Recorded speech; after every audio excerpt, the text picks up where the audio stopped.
Ma mère a dit que j'étais une ratée inutile, et j'ai souri et dit, tu as 24 heures pour partir. Mon père est devenu furieux et m'a poussé, comment oses-tu mettre tes propres parents à la porte? Mais le lendemain même, la police a frappé. Je m'appelle Claire Leroy. J'ai 29 ans et, il y a une semaine, j'ai dit à mes propres parents qu'ils avaient 24 heures pour quitter ma maison. Tout a commencé quand ma mère m'a dévisagé comme si j'étais quelque chose qu'elle aurait raclé du dessous de sa chaussure. Tu es une ratée inutile, a-t-elle dit. Tu ne serais rien sans nous.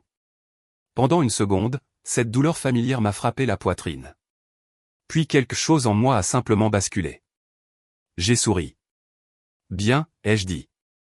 Si je suis une si grande ratée, vous n'aurez aucun mal à vivre sans moi. Vous avez 24 heures pour quitter ma maison. Ma mère est restée silencieuse.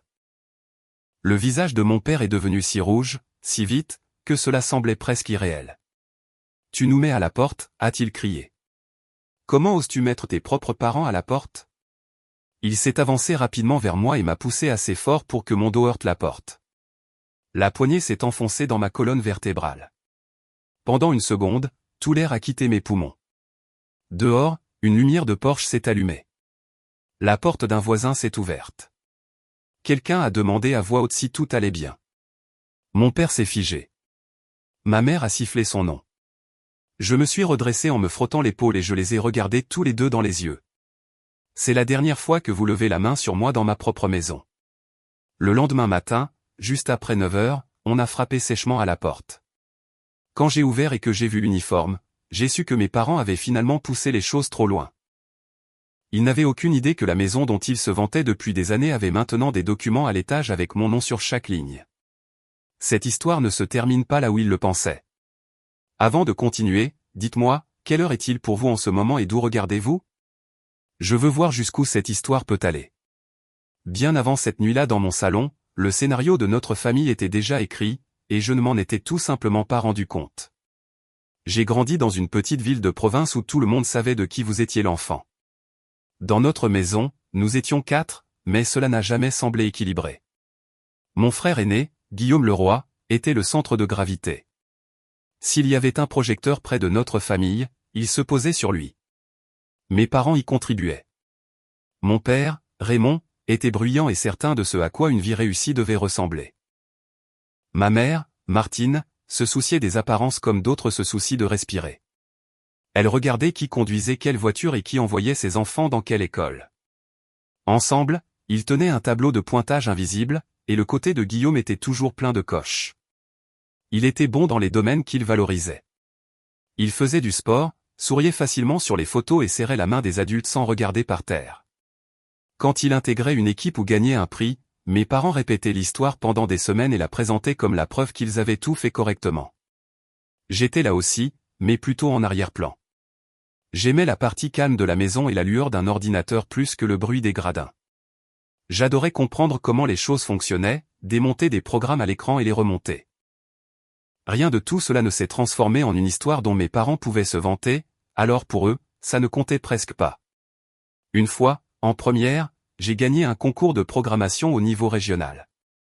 L'école a imprimé mon nom sur un certificat et l'a annoncé par interphone. Quand je l'ai montré à mon père, il y a jeté un coup d'œil et m'a dit de ne pas devenir accro aux ordinateurs parce que personne ne savait combien d'argent cela pourrait rapporter un jour, puis il s'est tourné pour raconter à un voisin comment Guillaume avait marqué le but de la victoire. C'était notre échelle de valeur. Ma réussite était une note de bas de page, la sienne était le gros titre. Il ne criait pas et ne jetait pas d'objets. C'était plus subtil que ça et, d'une certaine manière, pire. C'était le long soupir quand mes notes étaient bonnes mais pas parfaites. C'était la façon dont mon père tapotait le dos de Guillaume puis me regardait comme si j'étais un projet qu'il n'avait pas le temps de terminer. C'était ma mère qui disait aux gens que j'essayais, encore de trouver ma voie, en souriant d'une manière qui leur disait qu'elle avait déjà décidé que je n'y arriverais pas. J'ai appris très tôt que mon meilleur coup était de me faire toute petite. À table, je savais quand me taire. Quand un commentaire sur ma journée mourait dans les airs entre les discussions sur les projets de Guillaume, je remarquais comment le visage de mes parents changeait quand il entrait. Quand j'entrais, rien ne bougeait. Au moment où je suis arrivé au lycée, cette dynamique semblait permanente. Guillaume parlait déjà d'écoles de commerce et de stages qui faisaient hocher la tête des adultes avec approbation. Si je montrais de l'intérêt pour quelque chose qui ne correspondait pas à leur idée d'une ligne droite vers le succès, c'était traité comme une phase à dépasser avant que je ne les mette dans l'embarras. Je ne me suis pas opposé à eux. Une partie de moi les croyait, ou du moins croyait que quelque chose n'allait pas chez moi pour vouloir une vie qui ne ressemblait pas à celle qu'ils n'arrêtaient pas de décrire. J'ai essayé de m'imaginer dans leur version de l'avenir, assise dans un bureau qui ne m'intéressait pas, prétendant que les chiffres sur un chèque de paie compensaient tout ce que j'avais avalé au fil des ans. Chaque fois que j'essayais, l'image devenait floue. Ce qui restait net, c'était une image plus calme, moi avec un écran devant moi et une porte que je pouvais fermer, moi travaillant sur quelque chose qui était à moi, même si personne ne le comprenait au début. Je ne savais pas encore en quoi cela se transformerait ou jusqu'où cela m'emmènerait de la version de moi-même que mes parents avaient décidé. Je savais seulement que si je voulais un jour cesser de me sentir comme une figurante dans ma propre famille, je devrais trouver un moyen de quitter leur scène.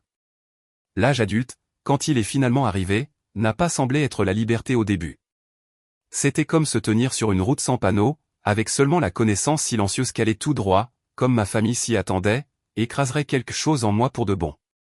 Après le lycée, le plan pour Guillaume s'est mis en place presque automatiquement. Il est allé dans une école de commerce dans une autre région, exactement le genre de vie dont mes parents avaient parlé pendant des années.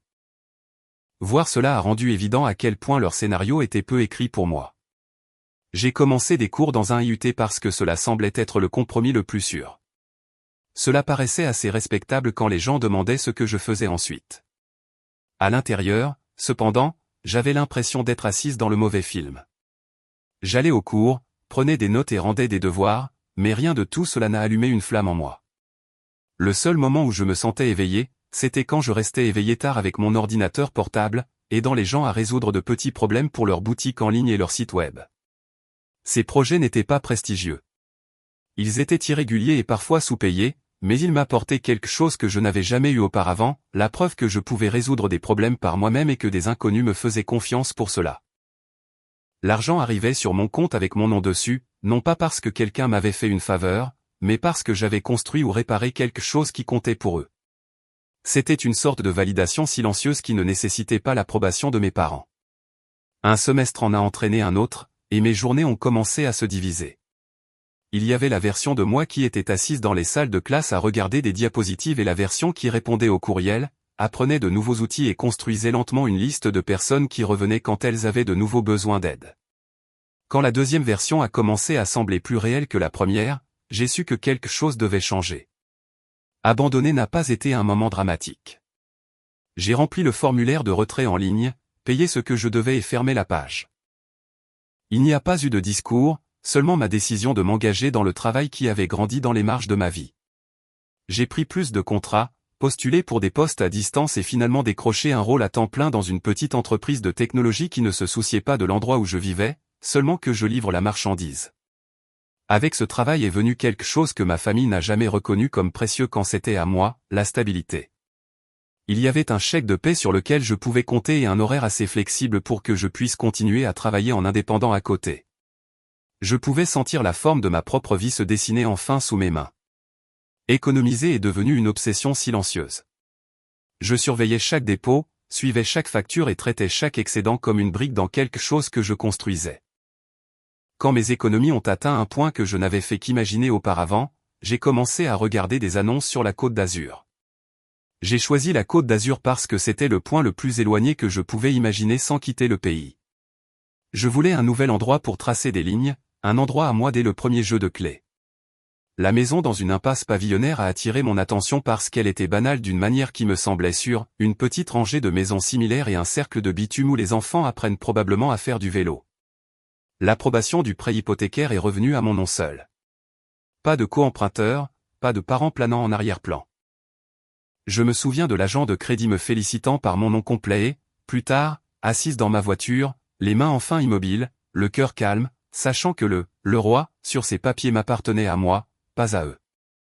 L'emménagement a été simple en surface, un camion de location, quelques amis aidant avec les cartons, un matelas par terre pour la première nuit. En dessous, c'était comme entrer en coulisses et réaliser que le spectacle que vous avez regardé toute votre vie n'est pas le seul en cours. Dans cette impasse, avec mon nom sur l'acte de propriété et mon bureau près de la fenêtre, j'avais enfin quelque chose que ma famille ne pouvait pas voir et, par conséquent, ne pouvait pas contrôler, une vie qui répondait d'abord à moi. Les ennuis ne sont pas arrivés avec des sirènes ou des cris. Ils se sont glissés silencieusement bien avant que les uniformes ne se présentent à ma porte. Au moment où la crise de mes parents m'a atteinte, la vie dans l'impasse semblait stable. Je travaillais, payais mes factures, et la maison était devenue la preuve que je gardais pour moi-même que je pouvais me débrouiller seul. Les premières fissures sont apparues dans des appels téléphoniques qui semblaient anodins. Ma mère a mentionné la hausse des prix et comment chaque visite au supermarché semblait la mettre à rude épreuve. Mon père a parlé d'heures de travail réduites et de factures qui n'attendaient pas. Ensemble, ils sonnaient comme le prélude que je me rappelais des catastrophes passées. Quand ils ont dit qu'ils avaient besoin d'un endroit où rester, pour un moment, cela a été présenté comme pratique et temporaire. Ils voulaient économiser de l'argent pendant qu'ils réglaient les problèmes avec leur maison et leurs dettes. J'avais un rez-de-chaussée qui était principalement inutilisé. Les laisser y rester semblait, sur le papier, le choix raisonnable. Je me suis dit que c'était ce que les gens faisaient quand la famille avait besoin d'aide. Vivre de nouveau avec eux a prouvé que la distance seule n'avait rien changé de fondamental. Ma mère a parcouru les pièces avec l'air familier de quelqu'un qui évalue, pas qui visite, poussant les objets vers des endroits qu'elle préférait. Mon père a apporté ses jugements avec ses valises, remettant en question mon emploi du temps et la réalité d'un travail qui se passait derrière un écran. Entendre cela dans une maison que je payais a transformé une vieille irritation en quelque chose de plus vif. Dehors, la version qu'ils offraient semblait différente. À travers les murs et les fenêtres ouvertes, j'ai entendu ma mère décrire leur séjour comme du temps passé à aider leur fille à s'installer. Mon père a ajouté des commentaires qui les présentaient comme des guides, pas des invités. Je me suis concentré sur mes projets et je me suis dit que cet arrangement avait une fin. Nous avions un toit et de la nourriture, et pendant un temps, cela a semblé suffisant jusqu'à ce que la première lettre d'une banque que je n'avais jamais utilisée arrive avec mon nom dessus. L'enveloppe était ordinaire. À l'intérieur se trouvait un avis concernant une nouvelle ligne de crédit liée à mon nom, mon numéro de sécurité sociale et mon adresse actuelle. Le solde était déjà élevé. J'ai cherché l'erreur qui me permettrait de l'écarter, une faute de frappe ou une confusion qui la ferait appartenir à quelqu'un d'autre. Je n'avais jamais mis à jour mes alertes bancaires sérieuses d'une vieille adresse électronique d'étudiante que je vérifiais à peine, donc tous les avertissements concernant ces comptes y sont allés au lieu de la boîte de réception que j'ouvrais tous les jours. D'autres enveloppes ont suivi. Certaines faisaient référence à des comptes en cours d'ouverture. D'autres listaient les paiements minimums dus sur des achats que je n'avais jamais faits. Chaque document répétait les mêmes détails de base, mon identité, ma maison, une activité qui ne m'appartenait pas. Le schéma était trop spécifique pour être ignoré. J'ai passé en revue une liste mentale de tout ce que j'avais fait depuis mon déménagement. J'ai vérifié mes propres comptes et appareils, cherchant tout signe que j'avais déclenché ces changements moi-même. Sur le portail d'un prêteur, j'ai vu une connexion récente depuis ma vieille ville natale liée à un appareil étiqueté, la tablette de Martine. Rien ne correspondait à ce que je savais de mes propres habitudes. La seule variable qui avait changé avant que les lettres ne commencent à arriver était qui vivait maintenant à mon adresse. En même temps, la vie en ligne de mon frère semblait s'épanouir. Des photos suggéraient des dîners au restaurant, des améliorations et des projets pour une célébration qui ne semblait pas appartenir à une famille en mode survie. Le contraste entre ces images et les plaintes concernant l'argent dans ma cuisine était impossible à ignorer. La prise de conscience n'a pas été un moment dramatique. Elle s'est installée alors que je traçais les mêmes lignes sur le papier encore et encore. Des années plus tôt, ma mère m'avait grondé pour avoir perdu 20 € de mon sac à dos, me faisant la leçon sur la responsabilité comme si j'avais mis tout le monde en danger. Maintenant, elle avait utilisé mon numéro de sécurité sociale pour aider à emprunter des montants qui rendaient cette perte insignifiante. En regardant ces relevés, j'ai dû accepter qu'à leurs yeux, je n'étais pas seulement l'enfant silencieuse qu'ils rejetaient. J'étais aussi un ensemble de détails et de chiffres qu'ils étaient prêts à traiter comme les leurs si cela maintenait leur version de la stabilité en vie un peu plus longtemps. Obtenir de l'aide a commencé par une simple décision, j'en avais assez de traiter les lettres comme un problème temporaire. Si je continuais à attendre que quelqu'un d'autre règle le désordre lié à mon nom, j'acceptais une version de ma vie que je n'avais jamais choisie. J'ai pris rendez-vous avec un avocat qu'un collègue avait mentionné une fois et je suis entré dans son bureau avec un dossier d'enveloppe et de relevés. Son nom était Maître Dubois. Quand il a étalé mes papiers sur son bureau, le chaos que j'avais regardé seul s'est transformé en quelque chose qui pouvait être examiné pièce par pièce au lieu de tout en même temps. Maître Dubois a lu rapidement, traçant des liens entre les dates, les soldes et les numéros de compte avec une concentration calme, nouveau crédit, limites élevées, mon numéro de sécurité sociale, mon adresse actuelle, tout cela lié à une activité que je n'avais jamais autorisée. Quand il a qualifié cela d'usurpation d'identité, le mot ne m'a pas choqué. Il a confirmé que ce n'était pas de la malchance ou une erreur administrative. Quelqu'un avait pris mes informations et les avait utilisées comme un outil. Son plan était simple, geler mon crédit pour que rien de nouveau ne puisse être ouvert, déposer des contestations auprès de chaque banque qui avait approuvé des comptes à mon nom, contacter les principales agences d'évaluation du crédit et joindre des déclarations indiquant clairement que je n'avais consenti à rien de tout cela. Ces étapes ne nettoieraient pas instantanément le dossier, mais elles mettraient une distance entre qui j'étais et ce qui avait été fait sous mon nom. Les semaines suivantes sont devenues un rythme de travail et de gestion des dégâts. Je répondais aux courriels pour mon travail, puis je changeais d'onglet pour être en attente avec les centres d'appel. Je répétais mes informations à des inconnus suivant des scripts, remplissais des formulaires et envoyais des copies de ma pièce d'identité jusqu'à ce que le processus devienne mécanique. Pendant que je suivais cette liste de contrôles, Maître Dubois a extrait les archives publiques liées à mes parents. Ce qui en est ressorti a montré un schéma que je reconnaissais même sans les chiffres, des paiements manqués accumulés, un prêt hypothécaire au bord de la saisie, de vieux prêts reportés au lieu d'être résolus. L'histoire qu'on m'avait racontée sur une difficulté soudaine omettait combien de chances ils avaient déjà gaspillées. Le schéma faisait plus mal que n'importe quel chiffre. Mon revenu stable, mon bon crédit et mon habitude de ne pas résister avaient fait de moi la personne la plus facile à utiliser dans leur orbite. Dans leur esprit, puiser dans mon identité a peut-être semblé être une autre contribution que je devais à la famille. En réalité, c'était un choix de risquer mon avenir pour protéger l'image qu'ils montraient à tout le monde. Maître Dubois ne m'a pas dit comment réagir.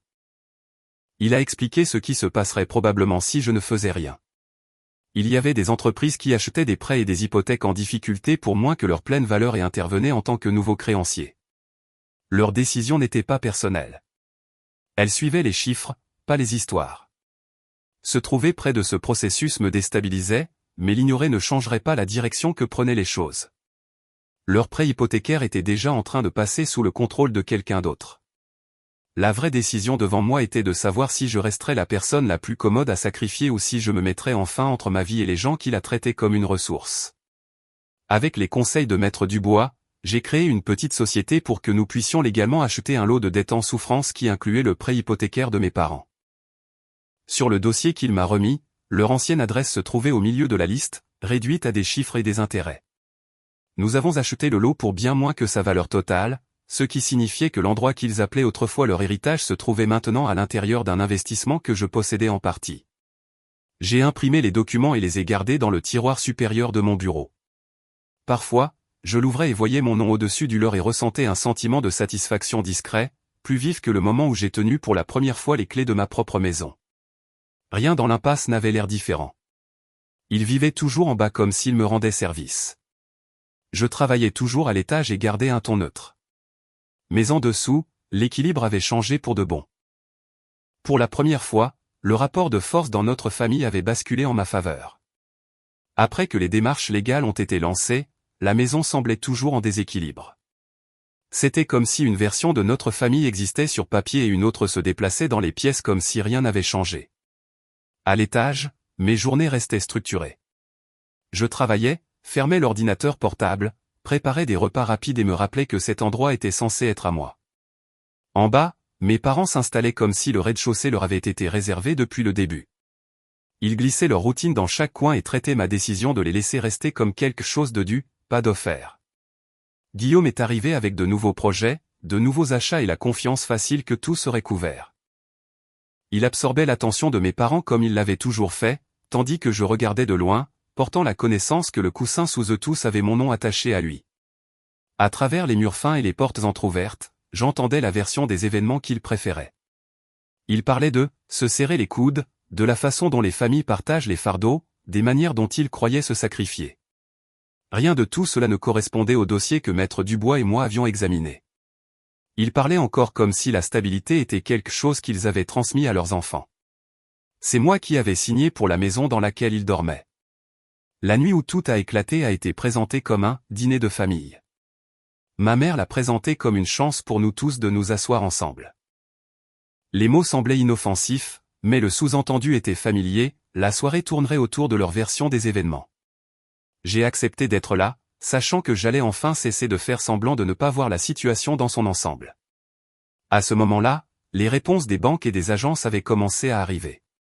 Des avis confirmaient que les comptes contestés étaient en cours d'enquête et que certains soldes étaient réattribués. Maître Dubois avait déjà expliqué que le prêt hypothécaire de l'ancienne maison de mes parents se trouvait maintenant dans un investissement détenu par ma société. Les détails étaient secs sur la page, mais ils représentaient quelque chose de simple, je n'étais plus au bas de cette hiérarchie. Descendre ce soir-là, c'était comme entrer sur un plateau de tournage qui avait été utilisé trop de fois. La table était mise, les voix étaient enjouées, et mes parents occupaient le centre de leur propre récit. Mon frère est tombé facilement dans le rôle de l'enfant préféré. J'ai pris ma place avec une fine pile de documents à la main et la conscience tranquille que j'étais la seule personne dans la pièce préparée à la réalité sous la performance. Au fur et à mesure que le repas avançait, le schéma familier est réapparu. Mon travail était réduit à quelque chose de temporaire et de peu sérieux. Mes choix étaient décrits comme des étapes douteuses qu'ils avaient généreusement endurées. Le toit au-dessus de nos têtes était traité comme la preuve de leur générosité plutôt que comme le résultat de mon travail. Chaque phrase s'ajoutait à des années de petites blessures, mais cette fois, il y avait une surface dure en dessous. Je savais exactement jusqu'où ils étaient allés et tout ce que j'avais fait pour ramener ma vie du bord du gouffre. Atteindre le point où j'ai cessé d'accepter leur version de l'histoire n'a pas été bruyant. C'était une simple décision interne. Je ne resterai plus silencieusement assise pendant qu'ils utilisaient mon nom et mes efforts comme accessoires. J'ai posé les papiers là où ils ne pouvaient pas les ignorer et j'ai laissé le silence faire le travail d'attirer leurs yeux sur les faits sur la page. À ce moment-là, poser ma limite a semblé moins un choix que le fait d'entrer enfin dans un endroit qui m'attendait. C'était ma maison, mon crédit, mon avenir, et leur accès à ces trois éléments devait être traité comme un privilège, pas une garantie. Quand mon père a repoussé sa chaise et a traversé l'espace vers moi, la colère se déplaçant plus vite que le jugement, sa main a attrapé mon épaule assez fort pour me projeter contre la porte. La dernière illusion est tombée. Quelles que soient les raisons qu'il pourrait offrir plus tard, elle ne pourrait pas effacer ce qui venait de se passer à l'intérieur d'une maison avec mon nom sur l'acte de propriété. Me redressant, j'ai compris qu'il ne restait qu'une seule ligne à tracer. Leur temps sous mon toit était terminé, et j'en avais fini de laisser quiconque traiter ma sécurité comme négociable. Cette nuit-là, j'ai imprimé un avis de quitter les lieux standards, j'ai encerclé les 30 jours à l'encre rouge, j'ai écrit 24 heures à côté et j'ai scotché la page à l'extérieur de la porte de leur chambre. Le lendemain, les conséquences sont arrivées avant que j'aie eu le temps de répéter ce que j'en pensais. On a frappé à la porte alors que je suivais une version rigide de ma routine matinale. 2 gendarmes se tenaient sur le porche parce qu'un voisin avait signalé du bruit et quelqu'un se faisant pousser. La douleur le long de mon épaule a transformé leur question en plus qu'une simple formalité polie. J'ai décrit ce qui s'est passé en phrases simples et directes, une dispute, une perte de contrôle, une ligne franchie à l'intérieur d'une maison qui était la mienne. Le dire une fois à des gens qui ne se souciaient pas de la réputation de mes parents a enlevé la dernière couche de déni. Ce n'était pas un drame familial. C'était un comportement que je n'accepterai jamais d'un inconnu. Quand ils sont partis, leur rappel est resté avec moi, je n'avais pas à vivre avec des gens qui traitaient ma sécurité comme négociable. Le silence qui a suivi était différent de celui que je connaissais en grandissant. Il n'exigeait pas que je me fasse toute petite pour maintenir la paix. Il ressemblait à une pièce vide attendant d'être aménagée d'une nouvelle manière. Pendant que je m'adaptais à cela, le côté administratif de l'histoire avançait. Les enquêtes sur les comptes frauduleux se sont poursuivies. Progressivement, des lettres sont arrivées confirmant que les dettes ouvertes sous mon nom étaient déplacées de mon crédit vers les personnes qui avaient réellement utilisé l'argent. Mes rapports ont commencé à ressembler moins à la preuve que j'étais négligente et plus à la preuve que j'avais pris toutes les mesures possibles pour nettoyer un désordre que je n'avais pas créé. L'investissement contenant l'ancien prêt hypothécaire de mes parents a suivi son propre calendrier. Les paiements ont de nouveau été manqués. Les délais de grâce ont expiré. Des avis ont été envoyés par la société que j'avais aidé à créer. Pour un étranger, c'était juste une autre propriété changeant de main après trop d'échéances manquées. Pour moi, c'était le moment où la maison qu'ils aimaient pointer du doigt comme un symbole de stabilité ne leur appartenait plus d'aucune manière. Mettre fin à leur séjour chez moi a nécessité sa propre limite.